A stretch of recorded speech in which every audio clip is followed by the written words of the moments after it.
I talk about jiu-jitsu a lot. Obviously, we talk about jiu-jitsu a lot. Jiu-jitsu is a simple, straightforward, practical representation of the way. If you think about what jiu-jitsu has in it, right?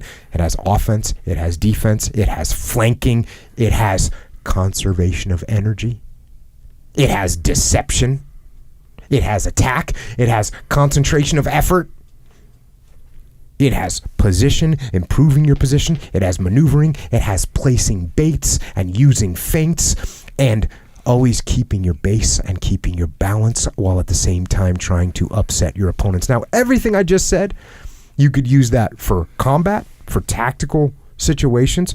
You could also use it in business. You could use it in interactions with other human beings as you maneuver through human nature and how you interact with it. And there's psychological elements inside of jiu-jitsu as well that are reflected. Humility. You're gonna get humbled by jiu-jitsu. And at the same time, dichotomy, you're going to gain confidence. You're going to know the truth. You're going to know where you actually stand. You know, it's not, you're going to get a belt, but that belt, it only represents,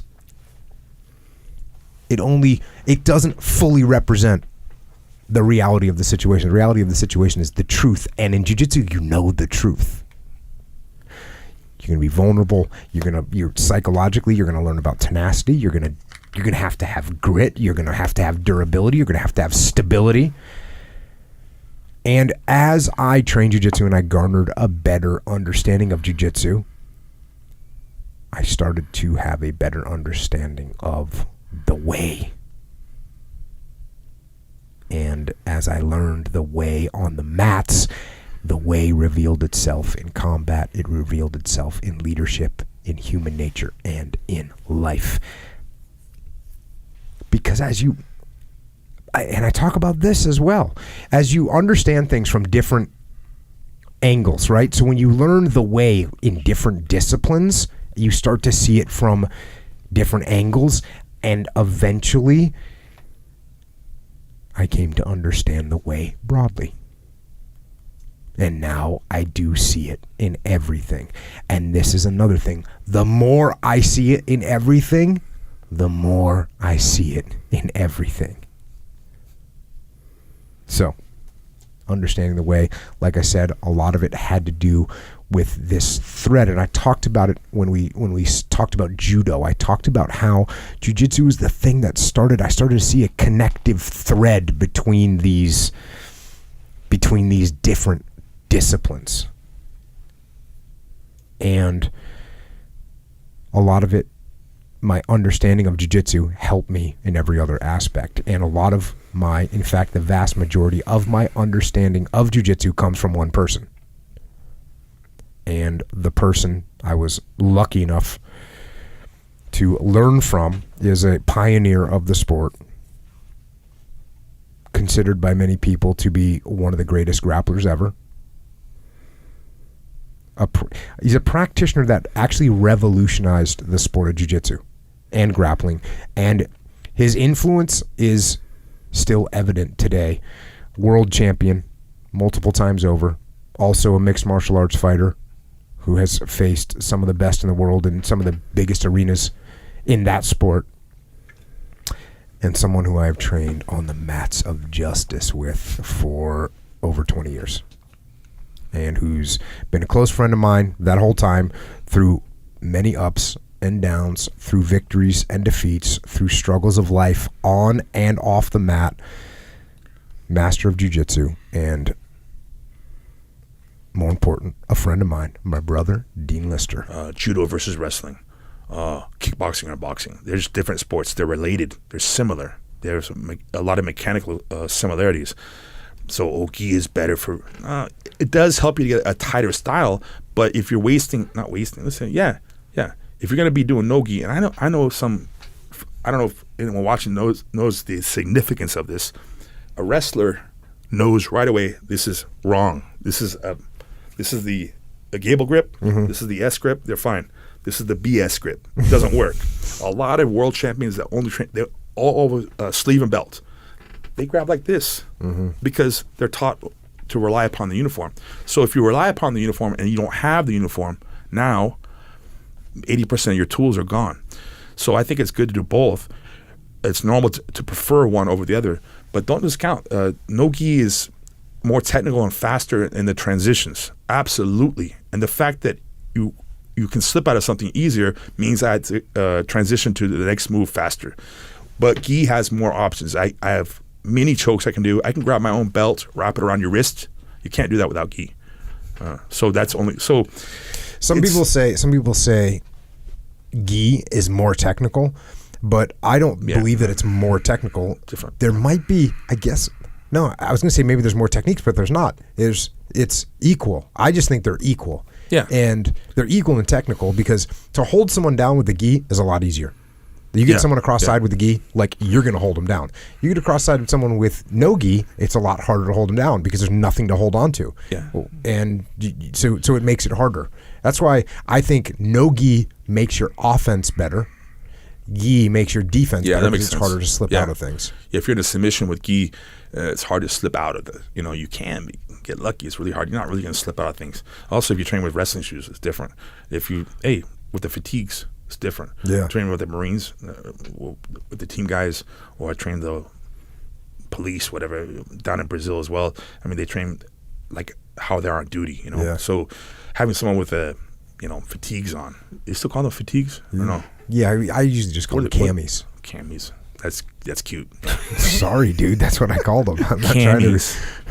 Get your camis on, yeah. BDUs. There we go, yeah. ACUs, BDUs. I don't know. Fatigues. Everyone I know, we just call them camis. Fatigues. Maybe it's cute to you. Pull guard. Should a human being pull guard? In a fight, no. Oh, unless it's a controlled, like UFC, I pull guard in one, but that's because there's one person right there, and their forte is striking.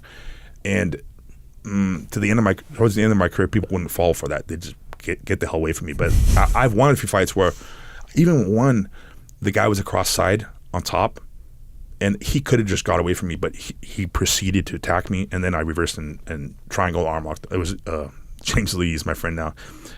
Very tough guy, but he engaged my strength. So you could, same thing like Cro Cop, probably the most notorious high kick in history of MMA. He broke a lot of grounds with that. Average guy, you wouldn't say just throw a left high kick to the head. Yeah, It's not going to work that well, but it works if you do it really well. I wouldn't say it's a good strategy in a fight, but it's good to do because you get to a situation where you're familiar, you have hold, you have your legs and your arms engaging the opponent, and you can work from there. But you have to have a good guard. You can't just, I'm going to sit on the bottom and be good. I'm going to cross my feet and I'm fine. No, you get beat up in a fight. Yep. So if you're good there, you can do it. It's not a general thing I would recommend, though. What do you think about some people talk about the self-defense techniques of jiu-jitsu and or the lack of self-defense techniques for jiu-jitsu? Now, what I will say is this. I've been in some self-defense classes that you're teaching, and you don't focus it on a lot, but occasionally you'll do a self, and I act almost every time you teach one of those self-defense classes, I pick something up. I learned something. Okay. Well, I it is true. When we were young starting, it was born from the UFC. Let's say motive. Everyone's like, Royce Gracie, that was the main thing. Rickson Gracie, Vale Tudo. And back then, at least your coach could fight or has been in fights. And I'm not criticizing anyone, but it's a martial art. Martial being what? War, confrontation. I'm not saying you want to be confrontational or be in fights, but if you can't use jiu-jitsu to defend yourself when it counts most, I don't know if it's not really a martial art anymore. So, yeah. On the other hand, if you think that, I've had people tell me this, Dean, I saw you're a good fighter in UFC, but if you tried at me, I'd poke your eyes. And I go, okay, thanks for letting me know, warning me, because that's kind of scary. I could poke their eyes too. I don't tell them because childish argument. See, if you do one class one time, that's why you have to roll and do it. For boxing, you need someone actually throwing punches at you and learn how to stop those and move away from the punches. Just hitting a bag or brick not hit back, So if anyone here listening is Under 25, no one's going to understand what that means. But so having this, putting yourself in hard situations, jiu-jitsu is all about problem solving. You know, you get to a situation and you learn how to solve the problem. You get relaxed and you learn to deal with this. I think that's really important to know how to relax, how to conserve your energy, as you said, knowing when to attack. There's psyops, there's mental tactics. There's, you can tell a lot about a person how they fight. You can see if they're dirty, if they take shortcuts, if they have a temper. You can see if they're patient. You can see if they're explosive. You can see if they're lackadaisical. You can see a lot of things about someone if they're greedy. That's why I'm laughing. Dean accuses me of being greedy. And he's right. I will get greedy with a move and I'll hang on to something that I shouldn't hang on to, and I'll end up in a position that I shouldn't be in, and then Dean will immediately start going, greed. Well, you can tell a lot about a person by how they fight, and also how they handle the defeat and how they handle the victory. That's why I don't do it as an outward display, but every time I win against someone, I never run around yelling. I check on them, and if I was to lose, I shake my opponent's hand. I'm not saying anything admirable about that, but that's something I always strive to be, is someone that's respectful. And you can see, as you said, humility is taught, and if people don't like to be humbled, they're probably not going to last very long doing a martial art, especially jiu-jitsu, because it's such a close and personal, like, you got owned. Like there's no escape. That arm belongs to Jocko. There's now. no debate. Yeah. There's no debate. You just got tapped out. You can't lie in a fight. You just got tapped out. Now with some other martial arts, it's like, well, if this was a real fight, I would have done this, that, or if I would have punched him harder, I would have done something else. I would have done something different. It's like, in jiu-jitsu, you got put in a position where this dude could have ripped your shoulder apart, or put you to sleep and killed you. So there's truth in jiu-jitsu, and that's why it's so humbling. That's what I said. You could tell a lot by how someone is. Okay, if we have a sport like golf or sprinting, these are all sports and they're good, but I don't know how someone swings a golf club. I can't tell too much about their personality, but if someone takes a punch and they look right back at you and they punch you back, that person's there's something about that guy that's different than the average guy who turns away and runs away. Okay, if someone tries to arm lock me and I relax and I escape, I time it correctly. Okay, there's timing, there's technique. Of course, it makes some kind of sense. I don't know. Back to the self-defense aspect. Yeah, I think you should be prepared for a worst-case scenario. And actually, for some weird reason, now that I can fight, no one even messes with me. I'm not going around trying to pick fights with anyone, but for some reason, no one even tries to fight me right now. I wonder why. I'm not. But I've noticed you look like a mutant, bro. Football looks different now than back then. Jiu-jitsu is the same thing. Yeah. Right. There's all kinds of things happening right now that no one even envisioned back in 1995. And it compounds faster, right? Like, if you watch how fast technology's has improved, if you watch the jiu-jitsu curve, it's like the new moves. Back when we started, there'd be like a new move. It would be like, oh my God, this is crazy that someone came up with something. And now there's, some blue belt tonight came up with like a sick variation of a move, and that's just the way it works. So it's like everyone's better. I started 8 months, I don't know, maybe 1 year, maybe 6 months before you. And so you for sure had already joined at this time. But the omoplata was a brand new move. And if someone did that at a tournament, I was like, oh, look, he's doing a brand new move. Yeah. And then would take the VHS camcorders and look at it. It was like, that was the highlight. That was like the Berimbolo, or, now it's leg locks, of course. So yeah. So that guy, this is an example of what it used to be like. Yeah. A guy could show up somewhere, Put a black belt on. Yeah, put a black belt on and be like, yeah, I'm a black belt. I got my black belt in Brazil. I trained down there for 4 years, and I'm a black belt, and I won this and I won that. And he didn't win anything, and he was just a liar. But these days, I'm telling you, if you find a place online, it lists the instructors. The instructors' names are there. You can Google the instructors' names. You can see if every instructor has competed at some point, right? I mean, if I would say 95% of instructors have done some competition at some point. There may be a few very small percentage of instructors that have never competed, Yeah. I don't even know if that's possible. If you Google your instructor, if your instructor has never competed, I would definitely be suspect. It's possible, but it's not likely. Competition, like I said, you can see how someone is and the truth, as you would say. One piece of advice I will give to people is, okay, I'm in Cleveland, whatever. Or there's 8 schools, whatever, 5. Go to each school. Don't say you live there. Say I'm visiting from, you're lying, but it's a white lie. Yeah, it's okay. God will forgive you. You say, hey, listen, I'm a white belt. I'm from Florida. I'm just passing through. I have no experience. So you're not getting the sales pitch.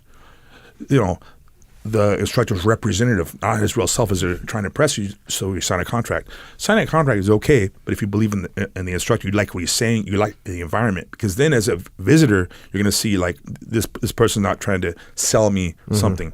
You can see how they actually are. And if you hear what they're saying, it's making sense to you, and you vibe with the energy, or let's say the style or the personality of the instructor, go to all 5 gyms and pay the day fee, $20, $30, and just try it, and then come back. Which one did you like best? And then try it out. And yes, jiu-jitsu is awesome because also you're not getting hit in the head. Yeah. You know, and I love boxing. Boxing, it's awesome. I've done it at a high level. I've fought world champions. I sparred Bojanowski. I've sparred Krokop. I sparred Jerome Le Banner, who's also one of the best in history, from France. That's why I lived in France for 1 month. That's how I learned some French. You do get hit, you get hurt, and you only have one brain. And it's not wrong, it's not bad. It's good to know everything, a little bit of something. But you can actually spar in jiu-jitsu without getting – you can spar every day, basically, unless you're injured. Yeah. So that the damage, if you do get it, unfortunately, like any sport, is distributed around your body. Whereas in boxing, it's mostly your brain. Yeah. So it's okay. It's good to do all of this stuff. I mean, I like it all. Also, grappling in a self-defense scenario, I mean, even if it's more than one person – the fact that someone cannot easily put me on the ground. If 2 guys grab me, actually, like average guys, I could actually probably just win the fight, but with punches. But they're not going to take me down that easy. Okay, if someone grabs me from the side, I could throw them, or I could escape, and I could leave. Right. That's something you said made a lot of sense. If I decide I don't want to fight, and you can't restrain me, I could leave. Yeah. I don't have to. And nowadays, with all the lawsuits and stuff like that, I mean, just making a fist is ammunition for a lawyer. That's a sign. Okay. Matter of fact, if you hit someone with an open palm, it's not, in many jurisdictions, it's not the same. If you restrain someone, if you had to, and I call this at seminars, I say this is a drunk uncle technique, because if you're at a wedding and your uncle's had too much drink, and every family has one of these uncles usually, so they're like, I understand what you're saying, but you have to stop him. He's doing something that's really, let's say, not cool. He's hurting someone. You could hold him without hurting him. You can't do that with boxing. Yeah. Boxing is awesome, but you're going to hurt someone, or maybe not. I know people who have hit people in fights. The guy falls, hits his head, and dies. I know people, and they're in trouble. And imagine your conscience. How do you feel about that, right? That was a big it's case all good here to know. in San Diego. Those surfer kids, they knocked some kid out. I heard about this. And the guy just knocked him out. It was exactly that. Knocked him, punched him in the head, fell down, hit his head on the curb, died.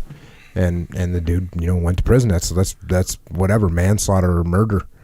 So whereas if he would have just done a double leg and choked the dude out, which is kind of more humiliating, I think, in a way. Yeah. it's a where am I? Yeah. I'm on the beach somewhere. Yeah. That's a good way to do it. So you find a good school. I always think that proximity is important too. Of course. Get something close to if you pick a school that's an hour away, you're not going to go as often.